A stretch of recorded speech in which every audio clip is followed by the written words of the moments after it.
Yes, feel the quality. Oh. Model Making Guru is sponsored by emodels.co.uk. Make something awesome.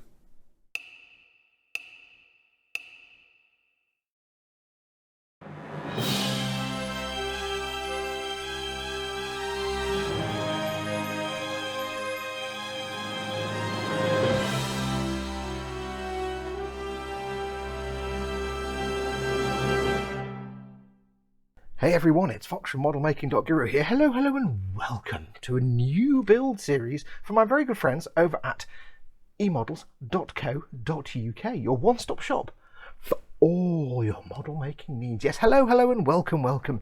Can you guess what we're you know what we're building. We're building the big perfect grade Millennium Falcon. Yes we are, big fat Falcon. Now, if you're not familiar with Bandai, very awesome Japanese model manufacturer. They've got the license to make Star Wars kits. Well, they've got the license to make the good Star Wars kits, whereas Revell have got the license to make the terrible Star Wars kits.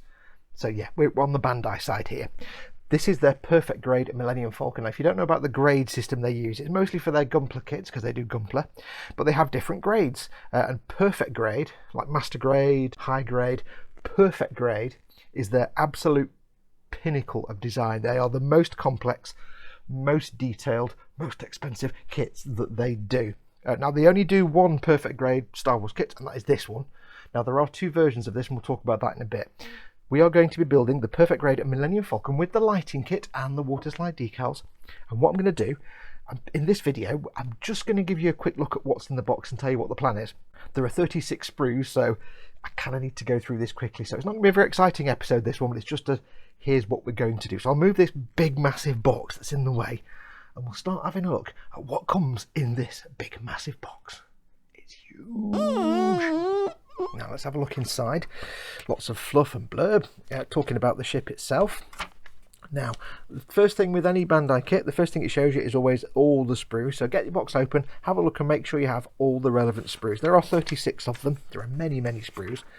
And it always shows you everything, so make sure you've got everything in the box. One other thing, and it doesn't really apply to this kit, but it'll be handy if you need to do any gluing, if you break something and need to repair it. They always also tell you in the instructions what type of plastic it is. All these sprues have the word PS in brackets at the end. Now, this means it's polystyrene, so you can use your standard Tamiya extra thin, your Tamiya regular glue, your Tamiya quick setting glue, anything like that, your Revell contactor. Any polystyrene cement will be fine. I don't think there are any other plastic types in here, but sometimes you will find Bandai using ABS, so you would need to get a specific ABS or multi-plastic glue for that. But we have all polystyrene, apart from these ones which you're not going to be gluing, and they're kind of weird plastic. I don't actually know what they are, but yeah, it's all polystyrene. So if you do need to do any gluing, Tamiya extra thin and Tamiya regular glue and regular polystyrene cement will be fine. Lots of instructions. We have a whole section on the lighting, and this is just how to set up the lighting and make sure all the LEDs work. If you know me, I don't do elastic trickery, I don't do the electric side at all, and I'm allergic to doing any kind of lighting, but this comes with the lighting kit. Oh, that's one thing I meant to tell you before you go anywhere. If you are thinking of getting this, very important, there are two versions of the Millennium Falcon, the perfect grade. Now, it's very important if you want the right one that you get the right one. The box I showed you at the start, the big black box with the very faint ghosty image of the Falcon, it doesn't say anything on that apart from perfect grade Millennium Falcon. This means it's the special lighting edition with the lighting kit and the water slide decals. If you get the outside box, it's a big black box and it's got a colour photograph of the Falcon, like almost like that, but it's at an angle, and it says standard version. You need to be aware that version comes with stickers, not water slide decals for all the markings, and it doesn't come with the lighting kit. It's the slightly cheaper version, but you need to know what you're getting yourself in for. If you're not bothered about the fact it's got stickers and you can paint all the markings anyway, then you're fine, just get the standard version. If you want though, and you'll see when we show you the decals later on why you might want the decal version, if you want a billionty little tiny markings and to not have to paint all the coloured panels, and you want the lighting kit because you don't want to do your own, you want to go for the more bigger version, which doesn't say anything on it other than just perfect grade. It just says that. on the box. It doesn't say standard version, so be aware when you know which one you're getting or which one you want, make sure you get the right one. If you're not sure, ask. But yes, make sure if you want the one with the lighting kit, it doesn't say standard version on it. So we have lots of blurb, then we start with the construction, and for some reason with Millennium Falcon over the years it's always the cockpit you start with. I know. And I'm going to take all the jokes about me never getting past the cockpit on the D'Agostini Millennium Falcon. I will make you this promise. For those of you who know the in-joke about me not finishing that Falcon, I will get this finished. It will be finished and completed beyond the cockpit and everything else. And there will be, the final episode will be episode 6. So we're just going through the instructions bit by bit. They're using the 3D CAD renders, and they're often showing you, rather because there's a million little tiny parts to stick on. Instead of just showing every single individual parts, a lot of them, they're just showing them many on one and a blow up to show you how they all align. So it's fairly straightforward. Sorry for the jump cut there. Quick bit of information I forgot to add that I'm going to add now. You need to watch these little boxes at the bottom of the pages, specifically because in certain places you'll be asked to apply stickers. Now I know this is the water slide version of the kit. We get the full water slide decal set, but you do get a little sheet of black stickers. I think they're for light blocking, but we'll find out as we go along. I've not built them yet. And they seem to go on the inside of the upper hull plate here, and there might be some other places. Again, I've not fully gone through the instructions. You need to be really wary of these because the symbol for sticker and decal is the same. It's like a little sheet of paper with the end curled over, except for stickers the number is in a square, and for water slide decals the number is in a circle, and it will tell you at the bottom sticker number or decal number. So whenever you're going through this and you see the call outs for a sticker or a decal, just double check before you start peeling things off or sticking water slides on. Double check whether it says sticker or decal. This is the only page I've seen so far, but we'll find more as we go along if there are. So just keep an eye on that and don't trip up for that. And then we've got through all this nonsense, get the whole thing built. There's a billion pages of it, and by the end of it you've got this massive call out for all the decals. And I'm just going to show you decals, decals, decals. Yeah, there's a lot of decals. We'll have a look at those in a bit. So that is the destruction manual. Now for the next lot, I'm just going to go through the sprues really quickly, and I'll just count them off so you can see them. There's not much to show you. I'll dwell on the first one to give you a look at the quality, but after that I'll just whiz through them because I don't want to be here all day. Okay, I'm going to start off by showing you this panel here. This is the famous engine bit from the back of the hull. The reason I want to show you this one first is for the amazing detail on here. I want to show you how good the moulding is. I've built a lot of Falcons in my time, and this is just pants moisteningly insane. I don't know if it'll come out on camera, but the crispness and delicateness of some of these details is just mind-boggling. These panels here, they are, if I remember correctly, the upper hull back end of either King Tiger or Panzer IV Tamiya 135th kit. On the studio model they just cut this piece out of a Tamiya kit and stuck it on the back. And most of the kits I've built with the Falcon, this has been like a raised platform, maybe a couple of millimeters, just because of the limitations of the moulding process. Even on the fine moulds one, it's quite a big chunky piece. On this, it's like a millimeter high, half a millimeter, a micron. It's like the size of an atom. It is insane. So the detail on this, there's little sort of raised bits and ribbed bits. There's a grill texture in there. I don't know if it'll be able to focus on it for you. There's a little grill texture in there. It's just outstanding. So yeah, I can guarantee you when you get this built up, it will be the most detailed, the most accurate Falcon kit you have ever made. That is sprue number 1. Next up we have this big bad boy. It's the upper hull? Yes, upper hull forward section. And you can see again we've got lots of fine beautiful detail, and we've also got some of the battle damage moulded in. Now if you built the fine moulds one, you'll know that none of this battle damage existed on the model. They did have like a scrapey effect on the decal that went here, but you're on your own if you wanted to put this battle damage in. But on this, because it's moulded in, they include things like under these little dimples here where the rectenna would go, these little impacts or blaster marks, they have little details underneath just to add to the realism, so it looks like there's something underneath. When I did my last fine moulds one, I just made the little holes and that was it. That's all I could do. But this has got little bits of details and stuff under there, which is really nice. That's sprue number 2. Next up, we have more hull plating. This is the lower hull. I think this is the front of the lower hull. And you've got more beautiful detail, a couple of gaps here for the maintenance bays. And we've got some of the walls of the side escape pod sort of raised areas as well. So this is sprue number 3. Sprue number 4, not too much on here, a couple of bits for the engine and some of the plating that goes around the top of the hull, or the engine area on the hull. It looks kind of like a, I don't know, it's got kind of a Bajoran console look to it, maybe a Cardassian look to it. I'm just talking rubbish now. Sprue number 4. Next up we have the lovely, beautiful details. Look at this. This is part from, these are bits from inside the mandibles. Mandibles. And look at that. That is, you rarely find that kind of detail on an actual model kit anyway, but to find it on here, I really struggle to think of a manufacturer that can get that crisp and that fine. I'm looking at this piece here and I'm comparing to what I remember of the fine molds one looking like, and it was nowhere near that. It was just not even comparable. For a long time the fine molds was the gold standard for Millennium Falcon kits, but now compared to this, it's carved out of a lump of rock and made of pebbles. It's still a brilliant kit, it's beautiful, it's just, it doesn't compare to this. So yeah, look at that. Oh, it's beautiful. That is sprue number 5. Number 6, more hull plating. This time it's the big fat butt. Yes, it's the butt end. This is the underneath, and it looks fantastic, absolutely gorgeous. You can see here this bit is where the ramp will go, because there's a big hole. This bit's pre-molded in, and you can see here again they've given you some battle damage. Now I could be wrong here, I could be wrong, but I'm pretty certain this battle damage didn't exist on the New Hope Falcon. Now this is modelled on the New Hope Falcon. It says in the book we based it on the New Hope Falcon that we looked at what you know, Lucasfilm. So I'm not sure why they've put that in there, but I don't mind because it looks awesome. When I did my fine molds one, which had no battle damage at all, I of course added a big gash down the side here to get that kind of new, Empire Strikes Back look. So maybe it's a hodgepodge of ESB and New Hope, I don't know. It could be that there was damage on the New Hope version, but I just never noticed it. But yeah, there's more beautiful, beautiful panelling detail. I've got to tell you, it's going to be a joy weathering all this because of all these really beautiful panel lines. We're going to have much fun. This is sprue number 6.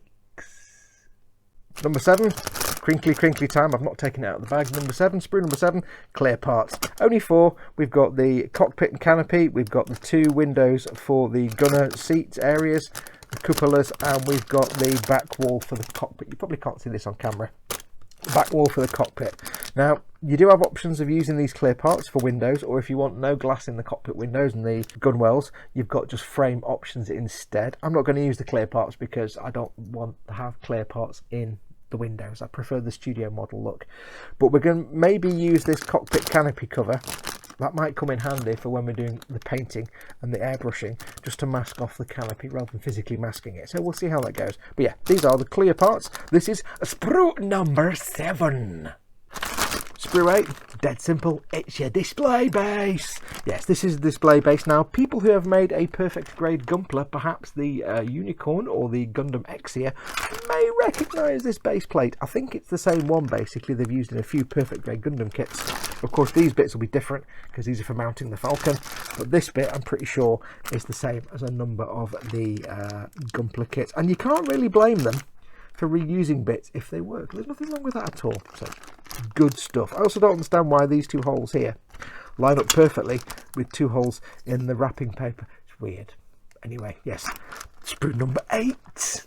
Sprue number 9, it's a weird one. I don't know what plastic this is. The instruction books list it as SAN. I don't know what SAN means, but this is basically clear frosted plastic. These are the light diffusing plates for the rear and for the main engines at the back. I don't know why I say the main engines, there's only the engines. These are the diffuser plates that make the light look, hopefully, I mean I don't know, hopefully they make it look like diffuse engine glow rather than just a set of LED bulbs.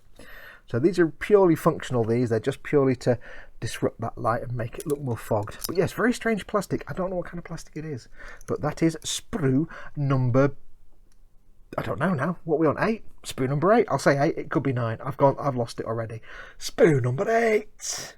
Okay, so assuming that last bit was correct, sprue number 9. Yes, here we go. Now if you watch me do my D'Agostini build, my D'Agostini Millennium Falcon, and when I say watch me do, I mean watch me not do most of it, you'll more than recognise this. It's the cockpit tube. Yes, it's as far as I got on the Diag build. It's a big fat cockpit tube. We've got the tube itself, upper and lower, and we've got the canopy there. And if you remember, we're going to use the canopy frame, not the clear canopy part.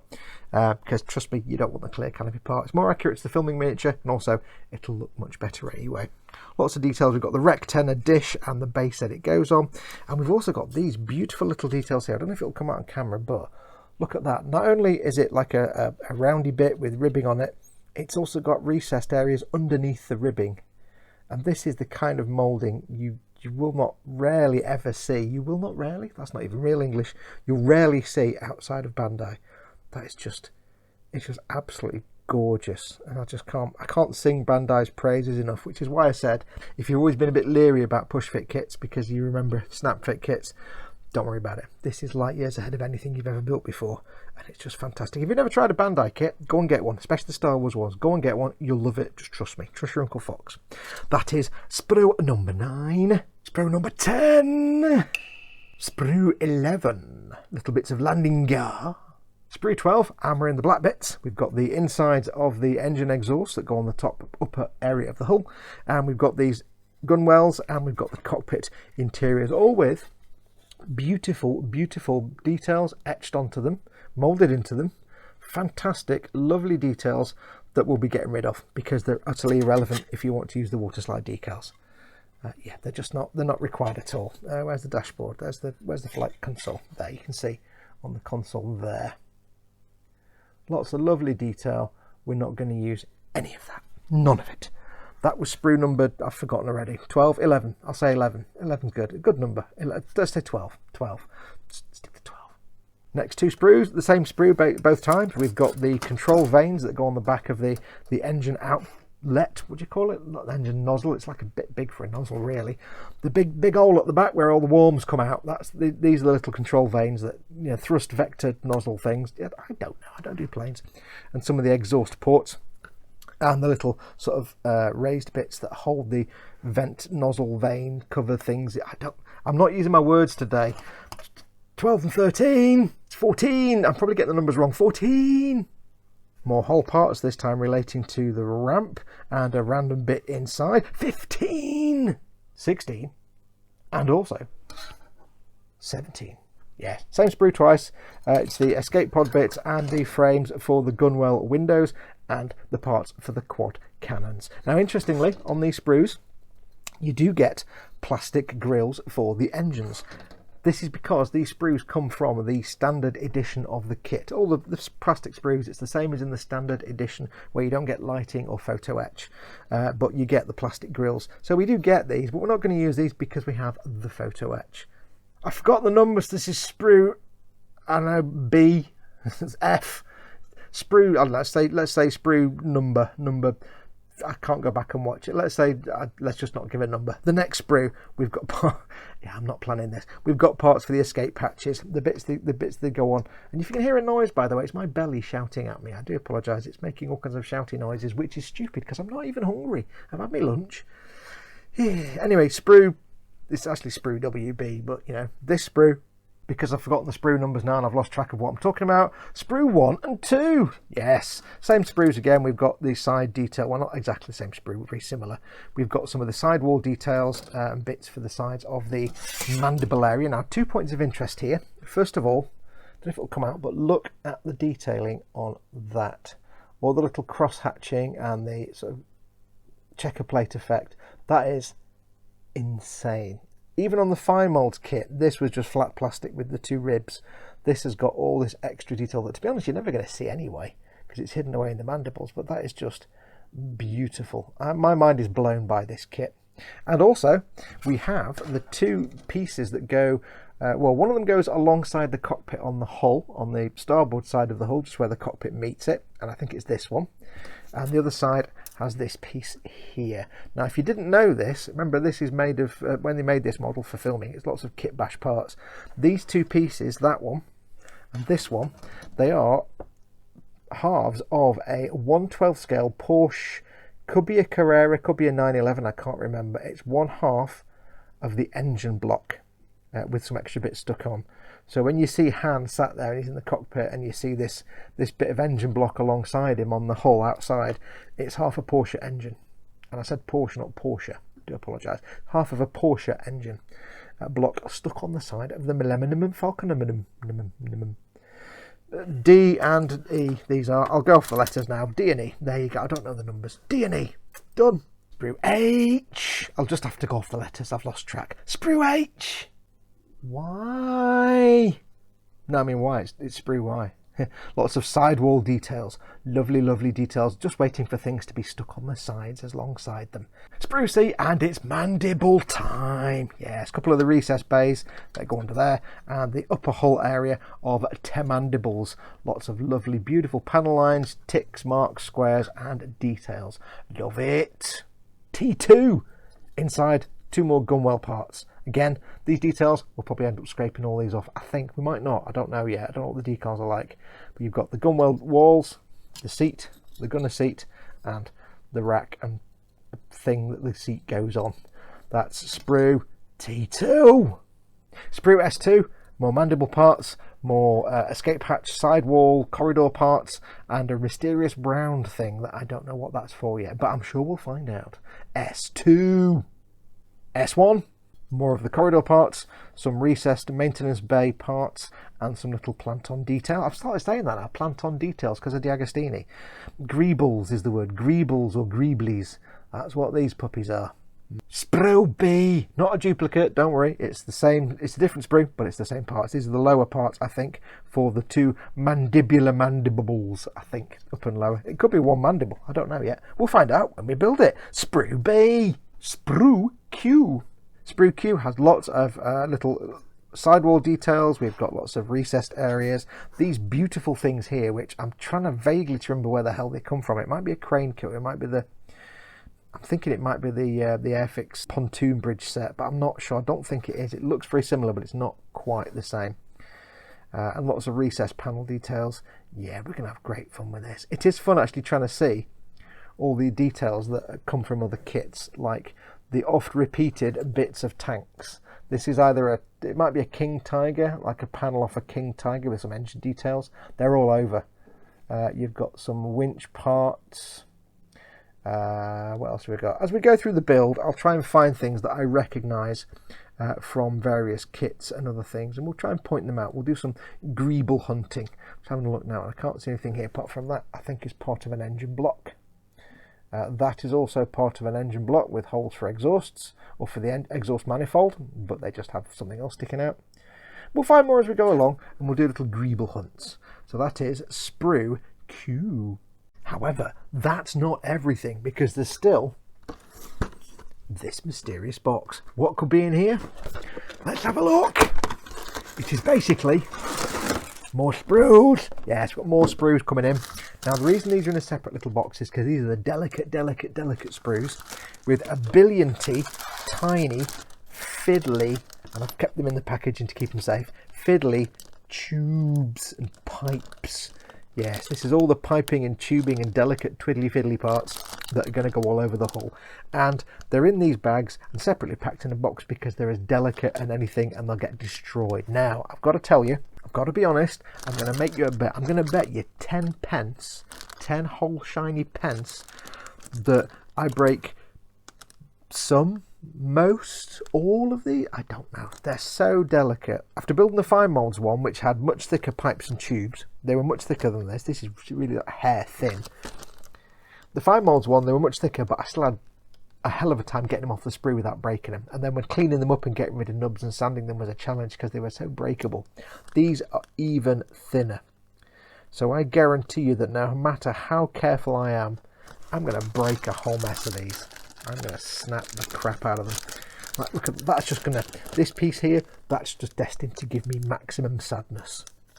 That's just a sad factory. Things like that, that big long straight one there, yeah, you cut that end, it'll snap in the middle. You cut it in the middle, it'll snap there. Now I could, of course, use a careful use of, say, a modelling saw, but the country's in a bit of a lockdown right now. I can't quite get hold of one. So, yeah. So lots of delicate little twiddly pieces. Let's hope I don't break too many of them. You do also get the crew on these sprues, and you can see there we've got Han Solo, we've got Chewbacca, we've got Luke Skywalker, we've got C-3PO, we've got Ligo Garnanana, and we've got Old Man Beardy Boy. We've got all the people there. Now I've got to say it's quite amusing. Not that I want to take the mickey out of Bandai, but they are more used to doing little anime style figures with their Gunpla. So the human proportions are not quite normal on these figures. They seem to have like an extra foot of torso where you wouldn't normally have an extra foot length of torso. I don't know if you can really see on camera, but Han, his torso should stop about there, but it carries on to his butt. So yeah, they've got some extra midriff going on there, which doesn't really matter because they're going to be in the cockpit and hidden away.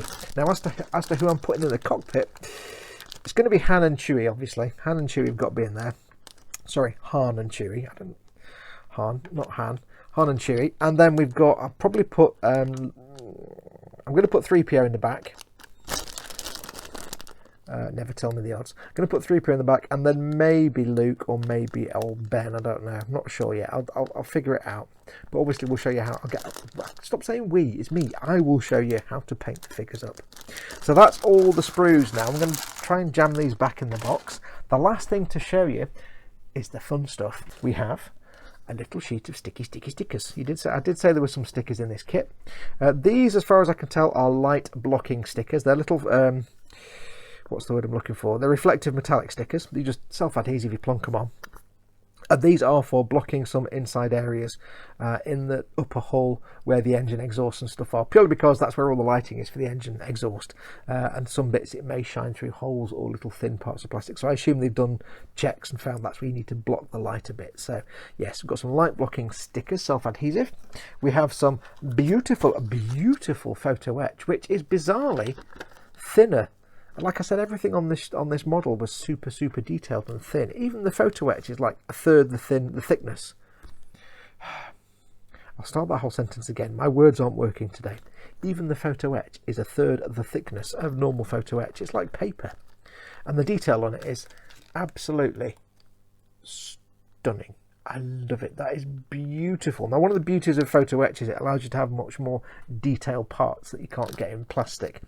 And this is the advantage of this is for the engine grills and for this bit that goes around the cockpit tube. Now, the amazing thing to keep in mind, remember I said Bandai, they're masters of push fit kits like you've never seen before.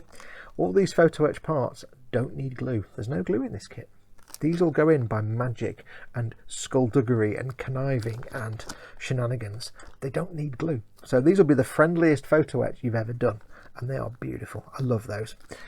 This is also the bits that, oh, that's the thing. This and these water slide decals, you do not get any of these or the lighting kit in the standard edition. Remember I said at the start, if you're looking at getting one of these kits, make sure if you want all this, you have to make sure you get the non-standard edition. If it says standard edition on the front, or if it's got a colour photograph of the Falcon on the front, that's not this one. You won't get any of this or the lighting kit. If it doesn't say standard edition, it's a black and white sort of ghosty photograph, that is the one with the decals. And the decals are what you want, because look at these. Oh, many decals, Mahoney. Not only all the panel decals that you can paint these yourself if you want. There is an advantage to using the decals in the kit though, and that is that they include all the weathering, all the chipping that ILM would have put into the markings themselves. You can do that yourself. It's very easy. A bit of airbrush and a bit of masking fluid, maybe a pin or a cocktail stick. It's not hard to do at all.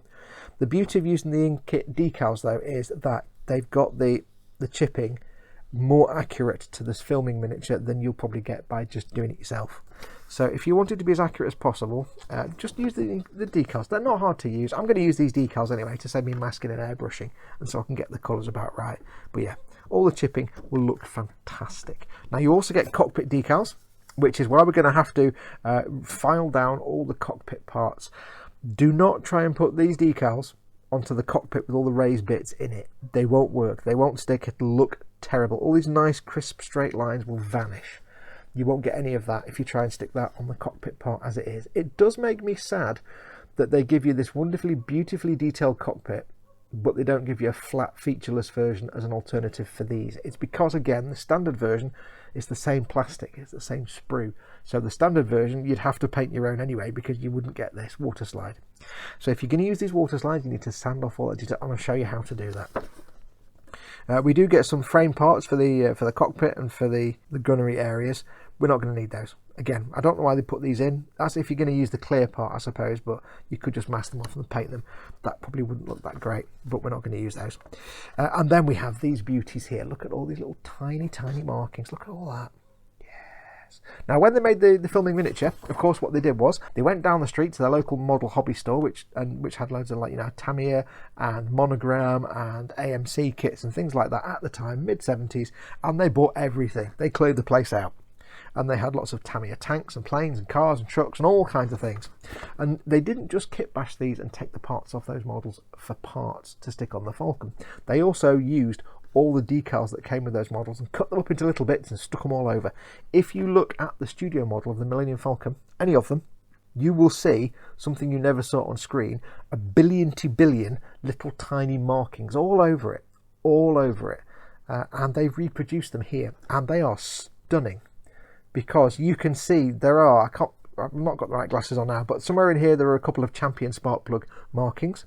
There's a bit of a marine sticker that's been cut up to half say Marines. You've got little markings. You've got the one here that's upside down. Don't know if you'll see it on camera. Where is it? It's this one here, and it says "Drive safely." It's underneath the Falcon at the back, where nobody would ever see it on camera, but it's a little in joke for the guys that made the model. It says "Drive safely." And if you're making a Falcon yourself and you want it to be nice and accurate, go and find some reference photos for the Falcon. There's loads of them over the web. For the studio model, there's loads of little markings, and I had a quick look, and the markings they've got on here, they are spot on, and they've got most of them and the instructions as well. So I've got millions of these little things. We're going to have a lot of fun putting all these on all over the place. You could do some good logo spotting. What else is there? There's lots of little sort of random warning markings here and bits and bobs. There's a Michelin man in there somewhere. You've got the instrument panel from a fighter plane there. All kinds of bits and bobs. We're going to have great fun with those. So yes, if you do want to make sure you get these, if you get the standard version of this kit, you will get this as a sticker sheet, and you peel each sticker off, and they're on clear background, but you peel each one off and you stick it down. If you're going to go to all the effort of painting your Falcon, don't get the standard edition. You want the water slide decals, because the stickers will look like garbage. You can manually paint all this stuff if you want to, that's fine, if you want to go for the standard edition, but this you can't. They'll just stick up above the surface and they'll look like stickers, so I wouldn't bother. If you can afford it, go for the Ponzi version with the nice water slide decals. They're fantastic. So there you go, that is all those bits, and that is everything that is in the box. So that's going to do us for this episode. It was only a quick looky see around the box to see what you get. You get the instructions back. It's only a quick looky see round to see what we have in the box. And what we're going to do, the next episode, of course, we'll make a start. We'll get the lighting rig set up, which is just a quick test area, and then we start on, bizarrely, the cockpit, which is where most Falcon kits actually start, in the cockpit. Getting the people all done in and painted up, and we'll have to do some painting in that episode because you get the cockpit all painted up. We might do, actually, because it's a Bandai kit. We can get the cockpit done, and then we can reassemble things and take them apart again. So you don't have to necessarily follow the painting order that you would if this was a traditional glue kit. So you get a bit more freedom. So we shall work our way through anyway. So thank you very much for watching. As always, don't forget, this has been filmed and will be filmed for emodels.co.uk, your one-stop shop for all your model making needs. They are my very, very good friends. They have provided this kit to me free of charge. I will be returning it to them once it's built. I don't get to keep it, but I like to be transparent. They have provided this kit for me. Do go and check them out. They've got everything you need for model making. We always say if they haven't got it, you don't need it. There's plenty of other things they'll have that would be just as good. If you're interested in getting this kit, though, it does go in and out of stock quite quickly, because as soon as it appears, people snap it up. So if you want to pick one of these up and it's not there, you can't find it, don't panic. It's just temporarily out of stock. If you need to, give the guys a shout. You can use the contact form on the website, or give them a call, or drop them an email, however you want to do it, and just say, hey guys, when will you get the Bandai Falcon back in again? And make sure that you're asking them for the non-standard lighting and water slides version. If you want the standard version, make sure you ask them for the standard version, because they'll need to know which one you're after, and they'll let you know when it's going to be back in stock. But it does go out of stock quite quickly, so if you do see one in store and you're after one, snag it, don't leave it, slap it in your basket, as Ted would say. Yes, but they do come back in quite quickly, so get your foot down and get it grabbed. But that's going to do us. In the next episode, like I say, we'll crack on with the cockpit. Until then, do take care of yourselves, be safe, go make something awesome like this, go be awesome, and until next time, adios amoebas.